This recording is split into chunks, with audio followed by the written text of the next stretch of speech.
Hello बच्चों, मैं निर्मल हिंदी तरंग में आप सभी का स्वागत करती हूँ। बच्चों, आज हम पढ़ेंगे कक्षा 6 की बाल राम कथा का पहला पाठ, अवधपुरी में राम। बच्चों, आप सभी ने अब भी अपने टीवी के ऊपर रामायण देखी होगी और अच्छे से समझ भी तुम्हें आई होगी। तो चलो आज हम शुरू करते हैं पहला पाठ, अवधपुरी में राम। बच्चों, ये कथा अवध की है और बहुत पुरानी है। अवध में सरयू नदी के किनारे एक अति सुंदर नगर था, अयोध्या। नगर था सरयू नदी के किनारे और उस नगर का नाम था बच्चों अयोध्या।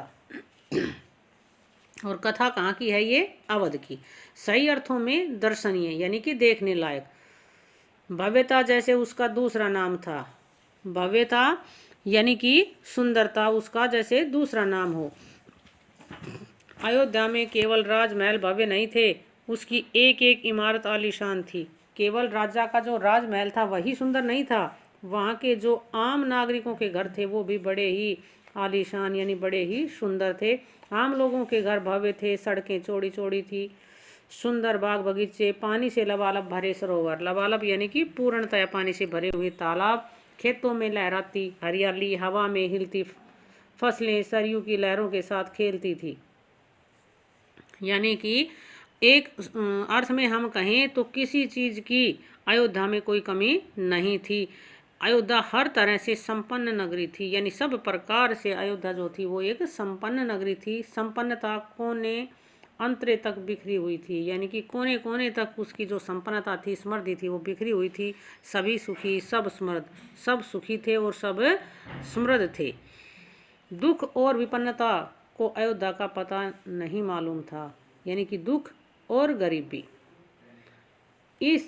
इन दो चीज़ों को तो वहाँ का पता ही मालूम नहीं था। यानी ना तो कोई दुखी था और ना ही कोई गरीब था, दीनहीन था, या उन्हें नगर की सीमा में प्रवेश की अनुमति नहीं थी, या कहिए कि दुख और विपन्नता को यानी कि गरीबी को नगर में प्रवेश करने की आज्ञा ही नहीं थी। पूरा नगर जो है वो विलक्षण था, अद्भुत और मनोरम। पूरा का पूरा जो नगर था वह कैसा था बच्चों? विलक्षण था, यानी अद्भुत था, और मनोरम यानी कि सुंदर। उसे ऐसा होना ही था। वह कौशल राज्य की राजधानी था, यानी अयोध्या किसकी राजधानी थी? कौशल की। तो उसे तो ऐसा होना ही था। राजा दशरथ वहीं रहते थे, उनके राज में दुख का भला क्या काम। और राजा दशरथ जो थे वो वहीं रहते थे, और राजा दशरथ के राज में दुख का कोई काम नहीं था। राजा दशरथ कुशल योद्धा और न्यायप्रिय शासक थे। कैसे थे बच्चों? कुशल योद्धा थे। कुशल यानी कि एक प्रवीण योद्धा थे और न्यायप्रिय थे, और बहुत ही न्यायप्रिय राजा थे। महाराज अज के पुत्र, और किनके पुत्र थे?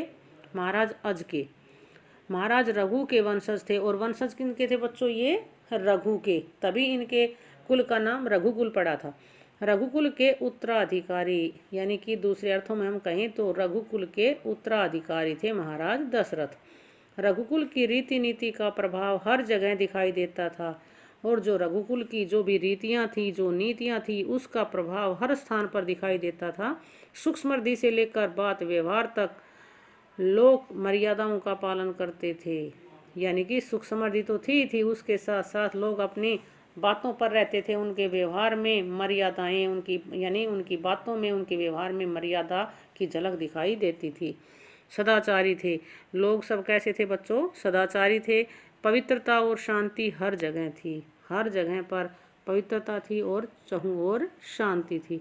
नगर में भी, लोगों के मन में भी, यानी नगर में भी थी ये चीज़ें और लोगों के मन में भी थी। राजा दशरथ यशस्वी थे। राजा दशरथ कैसे थे बच्चों? यशस्वी, यानी कि यश को प्राप्त थे। उनकी जो यश ख्याति जो थी वो चारों तरफ फैली हुई थी।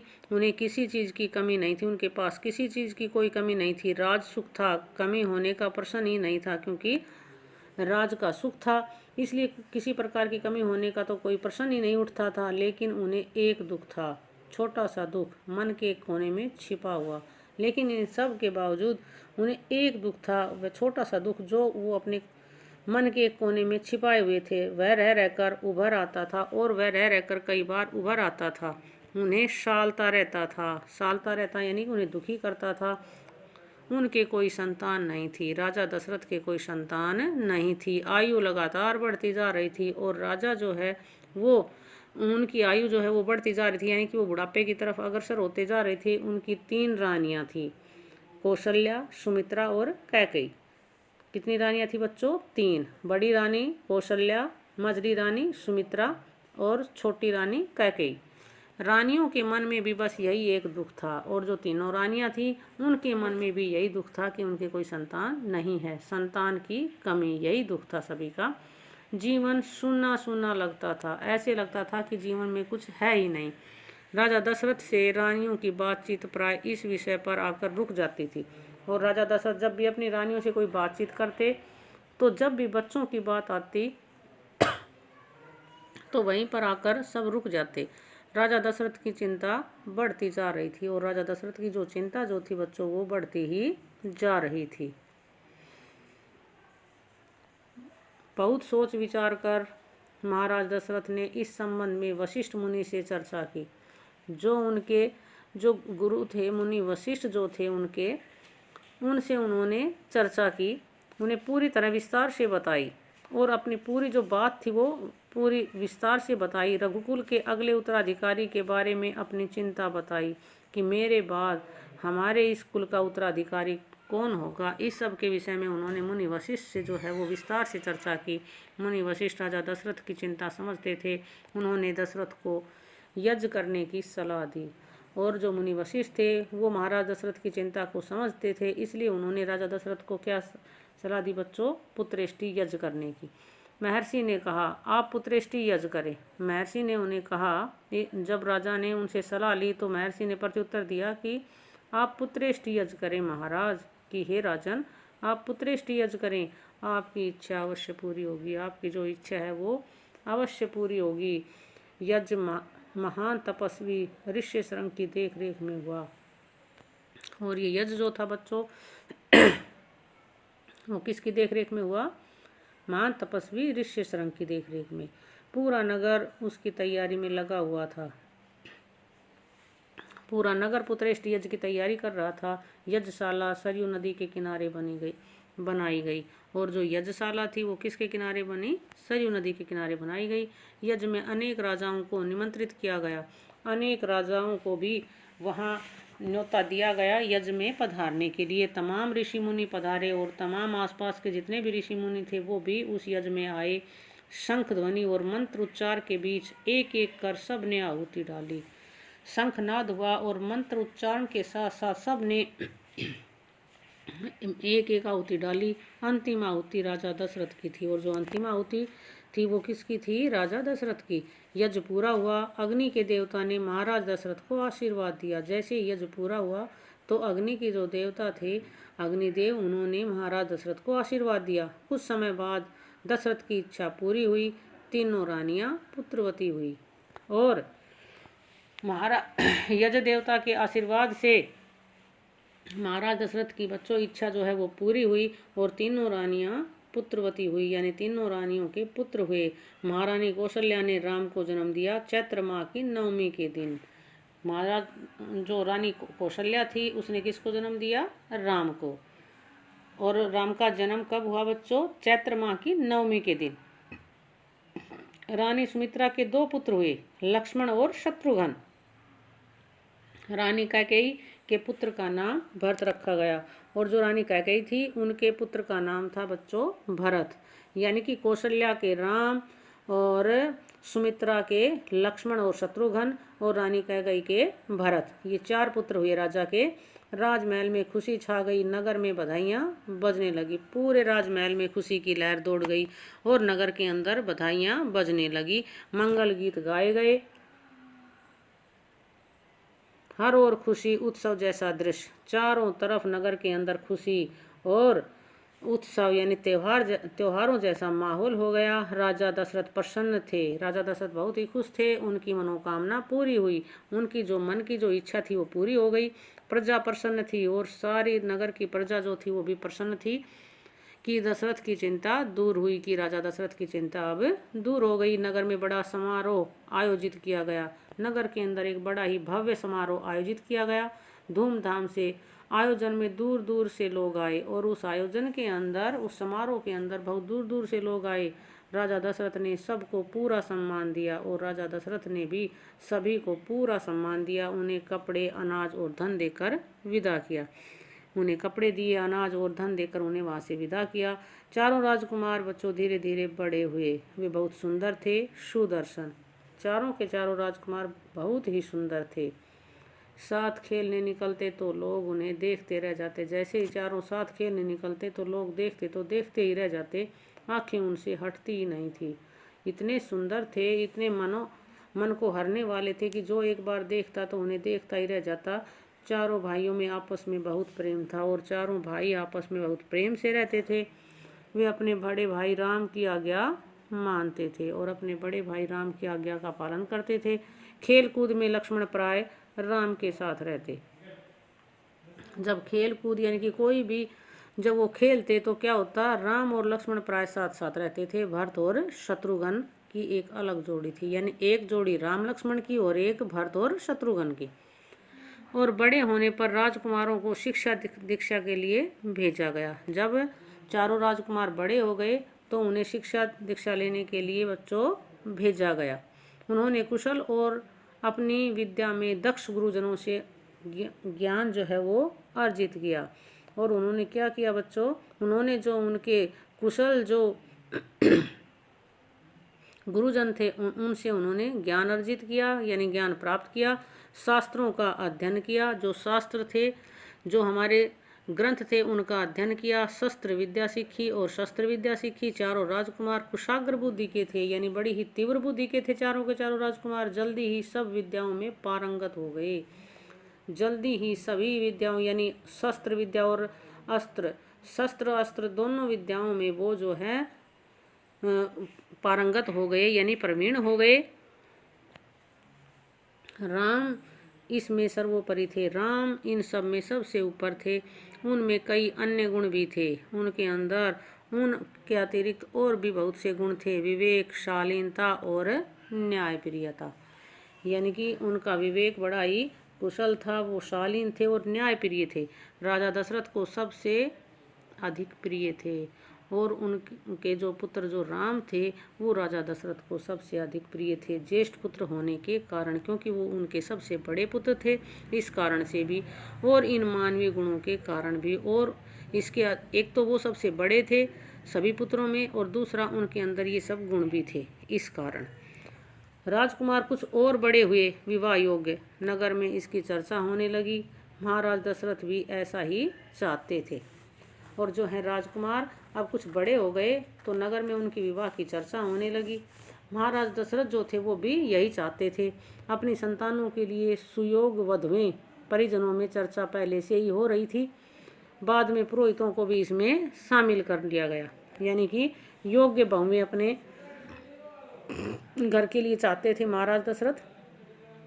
अयोध्या का राजमहल एक दिन ऐसी ही चर्चा चल रही थी।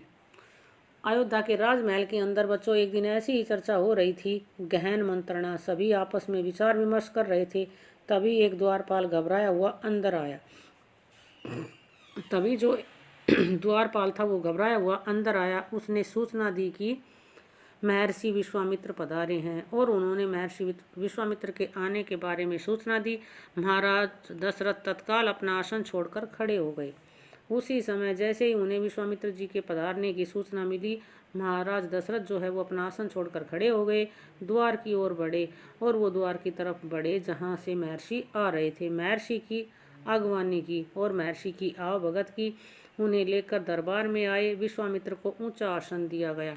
उन्हें अपने दरबार में लाए और उन्हें बैठने के लिए ऊंचा आसन दिया गया।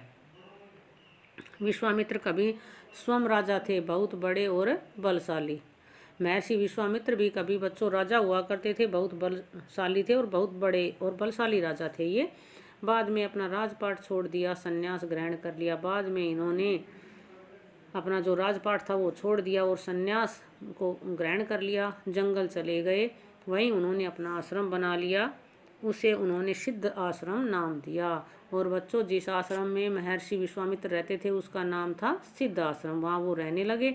महर्षि के स्वागत सत्कार के बाद दशरथ ने कहा, महर्षि आज्ञा दे, मैं आपकी क्या सेवा कर सकता हूँ।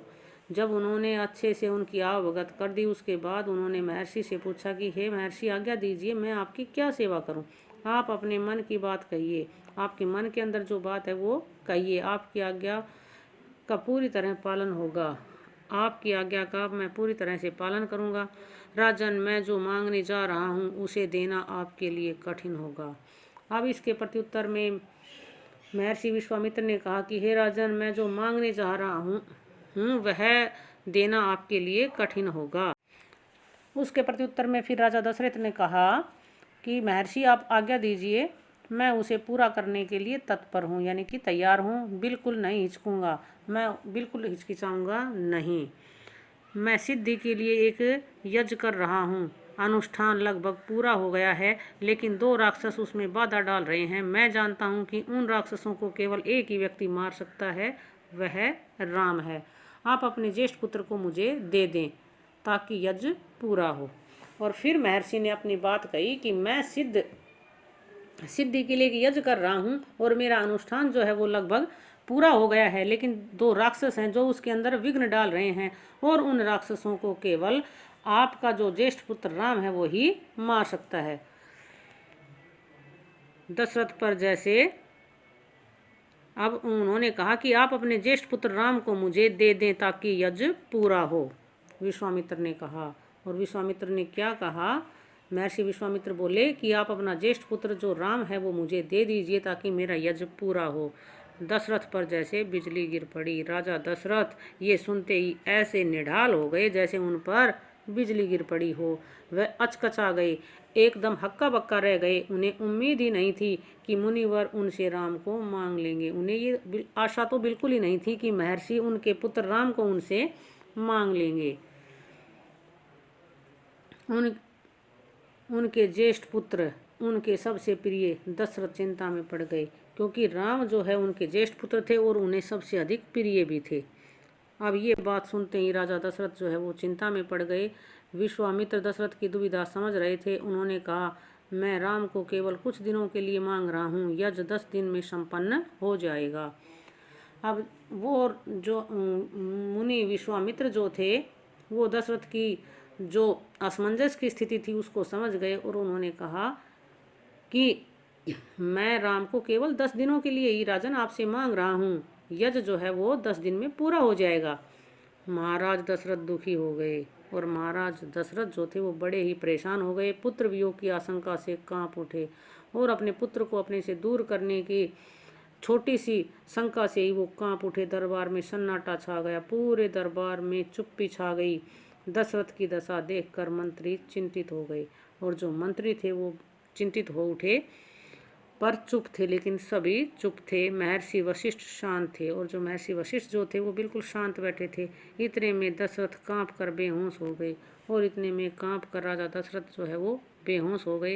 होश आया तो डर ने उन्हें फिर जकड़ लिया। जैसे ही होश में आए तो डर ने फिर उन्हें अपने आगोश में ले लिया। मूर्छित होकर दोबारा गिर पड़े, संज्ञा शून्य पड़े रहे, और पुनः मूर्छित होकर के संज्ञा शून्य से यानी अचेत अवस्था में पड़े रहे। महर्षि विश्वामित्र का क्रोध जो है वो बढ़ता जा रहा था। दरबार सशंकित था किसी अनिष्ट की आशंका से।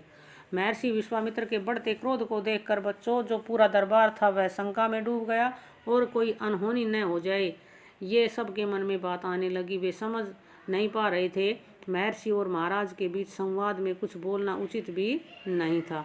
अब वो महर्षि और महाराज दशरथ के बीच में कुछ बोलना भी उचित नहीं समझ रहे थे। मुनि वशिष्ठ चुपचाप आकर महाराज दशरथ के पास खड़े हो गए। मुनि वशिष्ठ चुपचाप आए और महाराज दशरथ के पास खड़े हो गए। थोड़ी देर बाद दशरथ उठे। स्वयं को संभालते हुए उन्होंने महर्षि से विनती की कि महामुनि, मेरा राम तो अभी 16 वर्ष का भी नहीं हुआ है। उसके बाद थोड़ी देर में स्वयं अपने आप को संभालते हुए महाराज दशरथ उठे, और उन्होंने महर्षि विश्वामित्र से प्रार्थना की कि हे महामुनि, मेरा राम तो अभी 16 वर्ष का भी नहीं हुआ है, अर्थात मेरा तो बेटा राम जो है वो अभी से बच्चा ही है, वह राक्षसों से कैसे लड़ेगा, वह उन राक्षसों से कैसे लड़ेगा। राक्षस मायावी हैं, राक्षस तो मायावी हैं, यानी कि बार बार अपना रूप इत्यादि बदलते रहते हैं। वह उनका छल कपट कैसे समझेगा, इतना छोटा बच्चा उनका छल कपट कैसे समझ पाएगा, उन्हें कैसे मारेगा। इससे अच्छा तो यही होगा कि आप मेरी सेना ले जाएं, और इन सबसे अच्छा तो यही मार्ग है कि आप मेरी सेना ले जाएं, मैं स्वयं आपके साथ चलूं, राक्षसों से युद्ध करूं, और मैं खुद भी आपके साथ चलूं और उन राक्षसों से लड़ूं। महर्षि विश्वामित्र ने कोई प्रतिक्रिया व्यक्त नहीं की। विश्वामित्र ने राजा दशरथ के इस प्रत्युत्तर में कुछ नहीं कहा। क्रोधित थे पर उसे व्यक्त नहीं कर रहे थे। क्रोध में थे लेकिन अपने क्रोध को उन्होंने दबा लिया, उस क्रोध को उन्होंने प्रकट नहीं किया। उन्हें अपने यज्ञ के नियम याद थे। क्रोध करने से यज्ञ खंडित हो जाता है, अनुष्ठान अधूरा रह जाता। उन्हें ये बात याद थी कि यदि मैं क्रोध करूँगा तो मेरा जो यज्ञ के जो नियम हैं वो उनको याद थे कि क्रोध करने से यज्ञ जो है वो खंडित हो जाएगा और अनुष्ठान अधूरा रह जाएगा। मैं राम के बिना नहीं रह सकता, महामुनि एक पल भी नहीं। अब राजा दशरथ ने अपनी सारी आशंका जो है वो प्रकट कर दी कि हे महामुनि, मैं अपने राम के बगैर एक पल भी नहीं रह सकता। आप राम को छोड़कर जो चाहे मांग ले, आप मेरे पुत्र राम को छोड़कर जो चाहे वो मांग ले, उसे मत ले जाइए, लेकिन उसको मत ले जाएं। मैं राम को नहीं दूंगा, बिल्कुल नहीं, वह मेरी बुढ़ापे की संतान है। और बोले मैं राम को तो बिल्कुल भी नहीं दे सकता क्योंकि वह तो मेरे बुढ़ापे की संतान है। मैं उससे बहुत प्रेम करता हूँ और मैं अपने पुत्र राम से अत्यधिक प्रेम करता हूँ। महर्षि का क्रोध भभक उठा और इतना सुनते ही महर्षि क्रोध में आ गए। दरबार, मंत्रीगण और ऋषि मुनि सख्ते में आ गए और ये सब देखकर पूरा जो राज दरबार था वो सन्नाटे में आ गया। आप रघुकुल की रीति तोड़ रहे हैं राजन। और क्या कहा महर्षि विश्वामित्र ने कि हे राजन, आप अपने कुल की जो परंपरा है उसको तोड़ रहे हैं, वचन देकर पीछे हट रहे हैं। आप वचन देकर भी पीछे हट रहे हैं, यह बर्ताव कुल के विनाश का सूचक है। और आपका जो ये बर्ताव यानी आपका जो ये व्यवहार है, ये आपके कुल के विनाश का एक संकेत है। आप जानते हैं कि मैं स्वयं दुष्ट राक्षसों का संहार कर सकता हूँ। आपको इस बात का पता है कि मैं स्वयं भी उन राक्षसों को मार सकता हूँ, उनको नष्ट कर सकता हूँ, लेकिन मैंने संन्यास ले लिया है, लेकिन मैंने अब संन्यास धारण कर लिया है। अगर आप राम को नहीं देंगे तो मैं यहाँ से खाली हाथ लौट जाऊँगा। यदि आप राम को मेरे साथ नहीं भेजेंगे तो मैं खाली हाथ यहाँ से चला जाऊँगा। बात बिगड़ती देखकर मुनि वशिष्ठ आगे आए, महाराज दशरथ को समझाया। और जब बात बिगड़ती हुई दिखी तो मुनि वशिष्ठ जो है वो आगे आए और उन्होंने महाराज दशरथ को समझाया राम की शक्ति के बारे में, प्रतिज्ञा तोड़ने के संबंध में, राम की शक्ति के विषय में, और जो प्रतिज्ञा तोड़ने से जो अनिष्ट होने वाला था उसके संबंध में, महर्षि विश्वामित्र के साथ रहने पर राजकुमार राम को होने वाले लाभ के बारे में, और विश्वामित्र के साथ रहने पर राजकुमार को जो लाभ होगा उसके विषय में, ये सब बातें उन्होंने महाराज दशरथ को समझाई। राजन, आपको अपना वचन पूरा करना चाहिए कि हे राजन, आपको अपना वचन जो है वो पूरा करना चाहिए। रघुकुल की रीति यही है, रघुकुल की यही परंपरा है। प्राण देकर भी आपके पूर्वजों ने वचन निभाया है, अपने प्राणों को त्याग कर भी आपके पूर्वजों ने अपने वचन का पालन किया है। आप राम की चिंता न करें, आप राम की बिल्कुल भी चिंता न करें। महर्षि के होते हुए उनका कोई कुछ नहीं बिगाड़ सकता, महर्षि विश्वामित्र के होते हुए उनका कोई कुछ नहीं बिगाड़ सकता। महाराज दशरथ की चिंता कुछ कम हुई पर मन अब भी खिन्न था। ये सब बातें सुन करके महाराज दशरथ की चिंता कुछ तो कम हुई, लेकिन फिर भी उनका मन उदास ही था। पुत्र बिछोह का दुख सभी तर्कों पर भारी पड़ रहा था। पुत्र से बिछड़ने का जो दुख था वो सभी उन तर्कों पर भारी था। गुरु वशिष्ठ ने कहा, महाराज, महर्षि विश्वामित्र सिद्ध पुरुष हैं। फिर गुरु वशिष्ठ ने समझाते हुए कहा, हे महाराज, जो महर्षि विश्वामित्र हैं ये एक सिद्ध पुरुष हैं, तपस्वी हैं, अनेक गुप्त विद्याओं के जानकार हैं। ये एक महान तपस्वी हैं और बहुत सी गुप्त विद्याओं के जानकार भी हैं। वह कुछ सोच कर यहाँ आए हैं और ये कुछ सोच कर यहाँ पर आए हैं। राम उनसे अनेक नई विद्याएं सीख सकेंगे, राम उनसे अनेक प्रकार की ये नई विद्याएं जो हैं वो सीख सकेंगे। आप राम को महर्षि विश्वामित्र के साथ जाने दें। अतः आप राम को विश्वामित्र जी के साथ जाने दें, राम को उन्हें सौंप दें, राम को उन्हें सौंप दें, उन्हें दे दें। दशरथ ने मुनि वशिष्ठ की बात दुखी मन से स्वीकार कर ली। और फिर राजा दशरथ ने दुखी मन से मुनि वशिष्ठ की बात स्वीकारी, लेकिन वह राम को अकेले नहीं भेजना चाहते थे। लेकिन फिर भी उनका मन राम को अकेले भेजने के लिए राजी नहीं था। उन्होंने विश्वामित्र से आग्रह किया, कहा कि वे राम के साथ उनके छोटे बेटे लक्ष्मण को भी ले जाएं। और उन्होंने उनसे यह विनती की कि आप राम के साथ मेरे छोटे पुत्र लक्ष्मण को भी ले जाएं। महर्षि विश्वामित्र ने महाराज दशरथ का आग्रह स्वीकार कर लिया और महर्षि विश्वामित्र ने भी उनकी यह जो प्रार्थना थी वो स्वीकार कर ली। राम और लक्ष्मण को तत्काल दरबार में बुलाया गया और उसी क्षण राम और लक्ष्मण को दरबार में बुलाया गया। महाराज दशरथ ने उन्हें अपने निर्णय की सूचना दी और फिर महाराज दशरथ ने अपना जो फैसला था वो उन्हें बताया। दोनों भाइयों ने उन्हें सहज स्वीकार कर लिया। दोनों भाई यानी राम और लक्ष्मण दोनों ने ही उस निर्णय को सहर्ष स्वीकारा। सिर झुकाकर आदर सहित अपना सिर झुकाया और आदर सहित इसकी सूचना माता कौशल्या को दी गई। और इस बात की जो सूचना थी वो माता कौशल्या को भी दी गई। बताया गया कि राम और लक्ष्मण वन जा रहे हैं और उन्हें बताया कि राम और लक्ष्मण दोनों भाई वन जा रहे हैं महर्षि विश्वामित्र के साथ, यानी महर्षि विश्वामित्र के साथ दोनों भाई वन में जा रहे हैं। नितांत गंभीर माहौल में स्वस्ति वचन हुआ, शंख ध्वनि हुई। बिल्कुल गंभीर माहौल था और उस माहौल के अंदर ही स्वस्ति वचन बोले गए और शंख की ध्वनि हुई, नगाड़े बजे। महाराज दशरथ ने भावुक होकर दोनों पुत्रों का मस्तक चूमकर उन्हें महर्षि को सौंप दिया और भावुक होते हुए यानी कि अश्रु बहाते हुए अपने दोनों पुत्रों के मस्तक को उन्होंने माथे को चूमा और महर्षि को सौंप दिया। दोनों राजकुमार बिना विलंब किए महर्षि के साथ चल पड़े। दोनों के दोनों राजकुमार एक पल की देरी किए बगैर ही महर्षि के साथ चल पड़े बीहड़ और भयानक जंगलों की ओर, बहुत ही घने डरावने जंगलों की तरफ। विश्वामित्र आगे आगे चल रहे थे, राम उनके पीछे थे। विश्वामित्र जी आगे थे और राम उनके पीछे।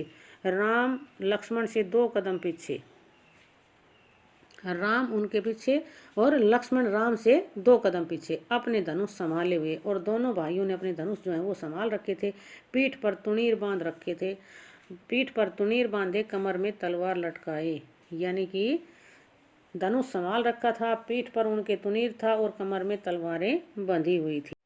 अच्छा बच्चों, तो आज की वीडियो में बस इतना ही। मैं आशा करती हूँ कि ये वीडियो आपको पसंद आई होगी। अगर आपको ये वीडियो अच्छी लगी तो इस वीडियो को लाइक ज़रूर करें और अगर आप इस चैनल पर नए हैं तो इस चैनल को सब्सक्राइब करना न भूलें।